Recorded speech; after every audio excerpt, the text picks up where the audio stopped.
My greetings, friends. It's Salvajee. We're back at it again with another Boruto episode review. Episode 44, guys. So, last week, I wish I could post a picture of the poll, but for some reason, my computer doesn't want to take a damn screenshot of the desktop. Whatever, it's okay. But last week, on episode 43, I asked you guys, which team do you guys want to see the most of?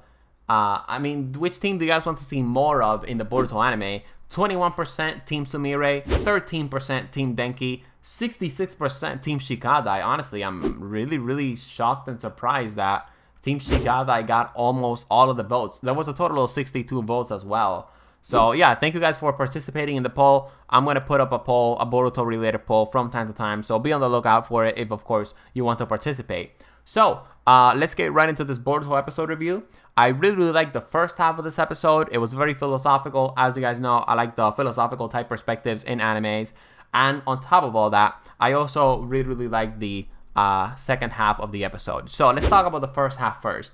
One of the key lines from the first half of the episode is when Denki's teacher basically tells Boruto's gang, hey, you guys have to be realistic, okay? And another perspective that was shared in this episode that I really liked as well is when Denki and the rest of, the Team Boruto, not really Team Boruto, but, Boruto and his friends, they're talking about the Byakuya gang. Denki just out of nowhere just says, hey, listen, not everyone in the world is going to be successful, right? And I really liked how they showcased that, and I really like how they just put that out there, because honestly, guys, this is something that's very true, okay? You guys have to keep in mind that, Boruto and Naruto Shippuden are two... But they're two completely different series, but I'm going to compare the two because, again, I'm not going to compare Boruto to Keijo or High School DxD, right? Or High School of the Dead. Anyways, the point is that I liked how Denki said that not everyone in the world is going to be successful, because that's basically the writers sort of putting in some realism into the Boruto series. Because the way that the writers put realism in the Naruto series, guys, it's via the wars. In Naruto, not everybody that started off in the Naruto series made it all the way to the end. Some of the people in the Naruto series and Naruto Shippuden, they basically died and passed away. That was basically the way to showcase the realism in that series. But since there aren't any wars going on right now in the Boruto anime, honestly, I think this is the way that the writers are going on to, are going to showcase sort of a realism in the Boruto series. It's basically, the same series, the same ninja series we know and love, with, of course, some aspects from the actual real world. Since Boruto is basically a series that's sort of like a modern day type anime. It's basically quote unquote set in modern days because, they got some technology, they got some trains, all of that good stuff. Another thing that I liked earlier on in this episode is how Hinata basically points out that not everything has an easy fix. Of course, this is something that she knows very deeply because of all of the drama that, what's this thing called, her family had, okay? Another thing that we also got to learn from the first half of this episode is, we got to see the scientist guy, the doctor guy, basically talk about how, basically just how he wants, what's the thing? He wants to analyze a lot of jutsus so that people can just use jutsus very easily in the future. Yeah, I think this was honestly pretty cool. Obviously, we know that he has some sort of role in the future of the anime because, he also had a nice role in the Boruto movie, which I'm not going to talk about because I don't want to spoil for you guys.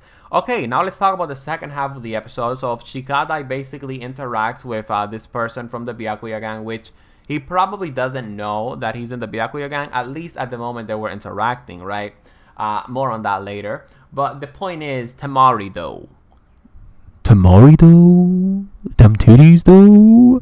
Oh my god, guys. Temari, she's just a babe, man. And I'm actually very glad that we got to see her in action, as well, of course, as Team Sumire. So, here's the thing, right, guys? We got an episode that, focuses on Chocho. We got an episode that focuses on Inojin. And we also got an episode that, focuses on Shikadai, as well as, every single person in the series. Except people, people from Team Sumire. Like, we haven't gotten an episode yet that focuses on the other two members of Team Sumire. I mean, we did get that episode where, not the cat lady, but the other one, she wanted to graduate and be a ninja, and her parents didn't want that or something like that. That was basically just a small episode, sort of like a small arc. Like, I want to see more. You know, I want to see more of Team Sumire, and of course, we got to see a little bit more of Team Sumire towards the end, which is honestly, hey, you know, something that I was pretty happy about, right? So then, of course, we get to see Temari in action, and of course, she was fine as fuck, and of course, she was, you know, just being a straight up diabolical nightmare with her fan skills and, you know, all of that good stuff. Honestly, I never really knew much about the, what's this thing called? About the Sand Village, so I can't really tell you guys much about Temari. But what I can tell you guys is that, yes, she is fine. Have I mentioned that Temari's fine? I have? Oh, okay. I just wanted to, you know, go out of my way and just point that out, guys, okay? Anyways, that's pretty much it, guys, for my episode 44 review. Honestly, there really isn't anything else more to talk about, if you know, except the fact that this episode honestly was pretty good on my book and my standards. I really liked it, and of course I do hope that we get to see more of the Byakuya gang, and I definitely want to see where this you know, whole Byakuya gang type arc goes to, okay? Because again, it's something that has me very interested. If you guys enjoyed the Boruto episode, feel free to drop it a like and subscribe to join the Salvajee cartel. And see you guys in the next one. Peace.